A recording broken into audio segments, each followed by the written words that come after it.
Hi, it's Kipin Labates here, and in today's video I am going to try to explain what is known as impermanent loss in decentralized exchanges.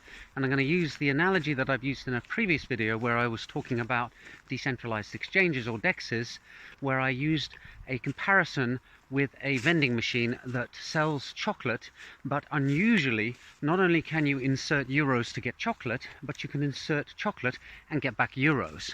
And in order to understand impermanent loss, you have to understand a bit about how the stock for such a vending machine is obtained.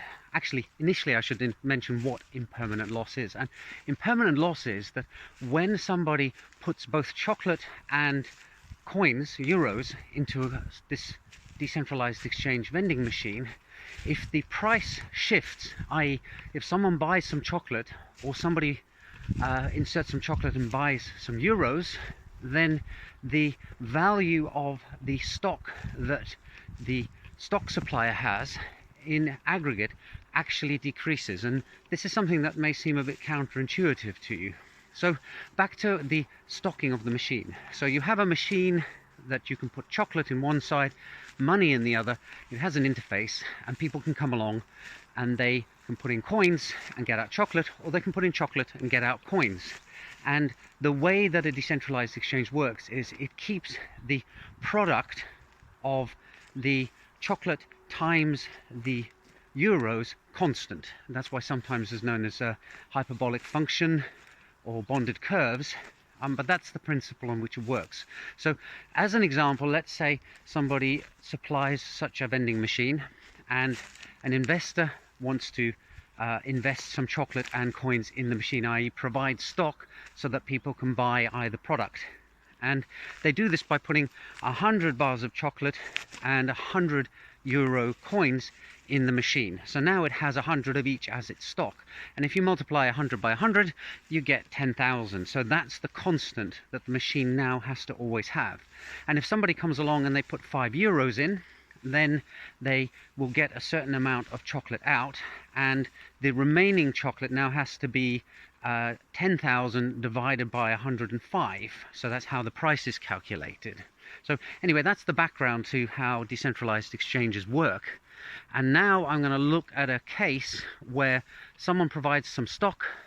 This is called liquidity in the terminology of decentralized exchanges, and a second person provides liquidity, and then someone goes and buys some of the chocolate, and we see what happens when the first investor then tries to withdraw their liquidity. And as an addendum, what happens in decentralized exchanges is when you provide the liquidity for the decentralized exchange, which is like providing chocolate and money to the vending machine to ensure that it's well stocked, you get a token, or you get a number of tokens that show the percentage of the stock in the machine that you own. And then finally at the end I'll explain why people do this anyway, because this impermanent loss, the fact that if the price shifts, all the investors will make a loss regardless of whether the price shifts one way or another. And as I said, when I first saw this I thought, well, that can't be, but it is actually the case. So we'll start with the machine. It's totally empty. Somebody comes along and they put in 100 bars of chocolate, they put in 100 euros, we'll call them investor A, and they get 100 liquidity tokens that shows that they own, and those are the only liquidity tokens that exist, so it shows that they own 100% of the stock in the machine.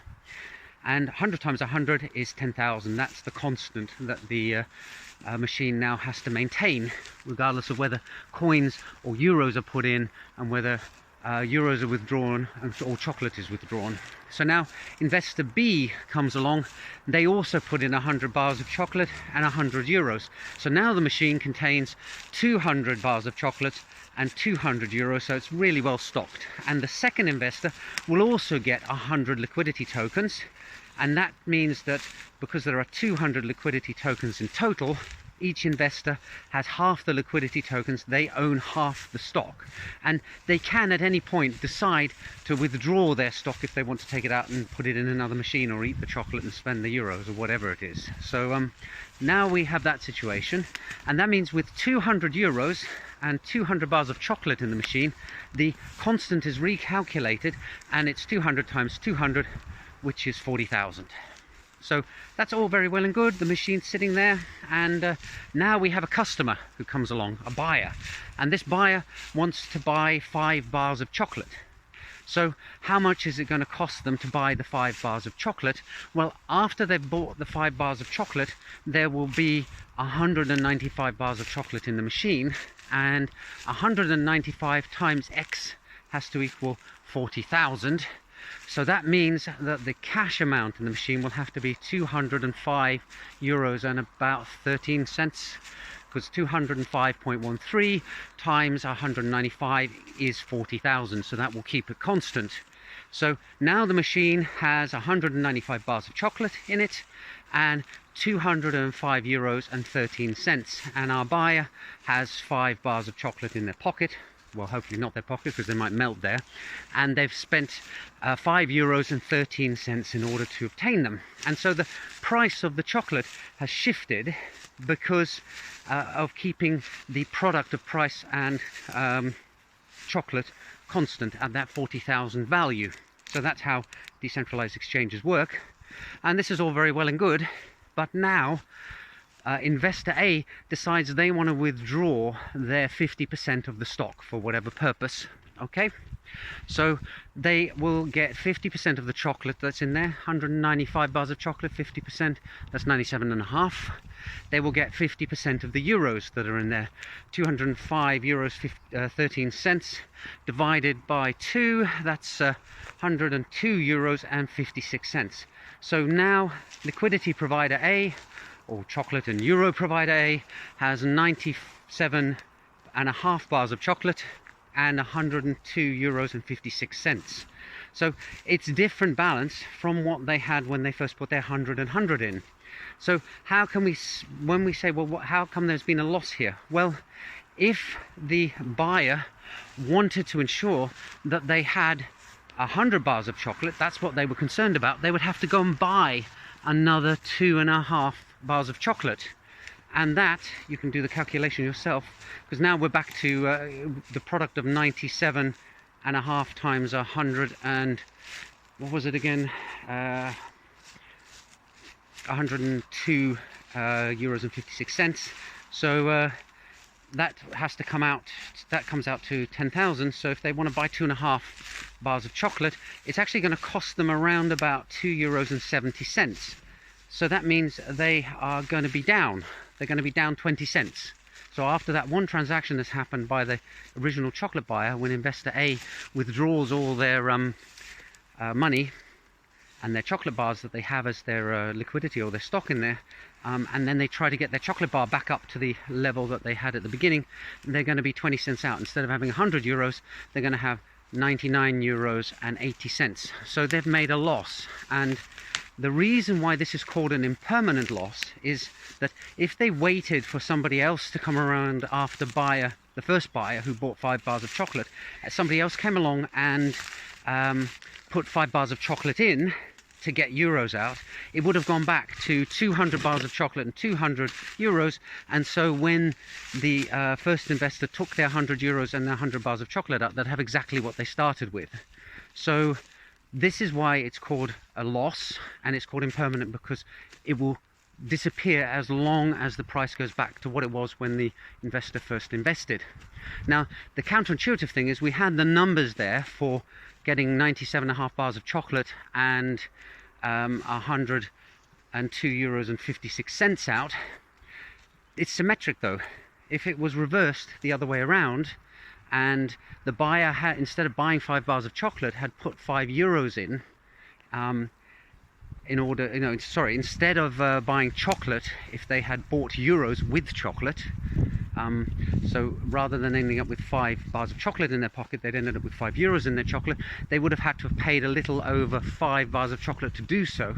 And if the investor A then came along and withdraw their liquidity or their stock, the numbers would just be reversed. They would have 97.5 euros and 102.56 bars of chocolate. And if they wanted to get their bars of chocolate back down to 100 and get the euros for it, again they would make that 20-cent loss, or vice versa. If they wanted to get their euros back up to 100 and their and then find out what the equivalent amount of chocolate they would have, they would end up with 99.8 bars of chocolate. So there they've made a fifth of a bar of chocolate loss again. So then the question may well be, well, if you provide liquidity to a decentralized exchange, the price is going to shift. You're going to make a loss, therefore. So why would anybody provide liquidity? Is it out of the goodness of their heart? Well, no, that's not how decentralized finance works.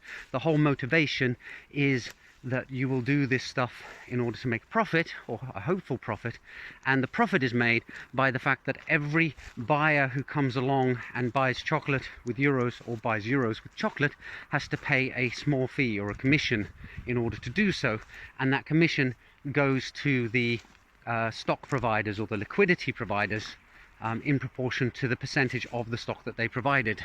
So as long as the commission rate is set correctly and the price doesn't shift too radically, then the investors will make a profit.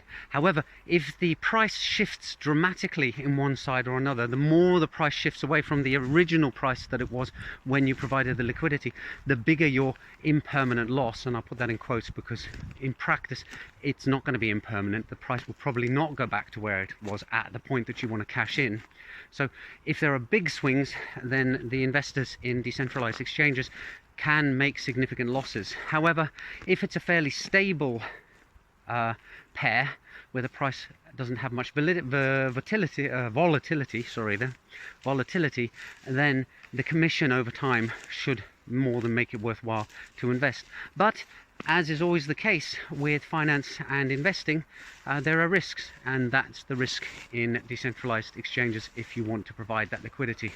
So I hope that was clear. I'll put the table with the numbers in the post or something, or maybe a link to a website or something about it, because maybe you find the numbers hard to visualize. But that's it for today. Hope you found it interesting, and I'll see you in the next video soon. Bye for now.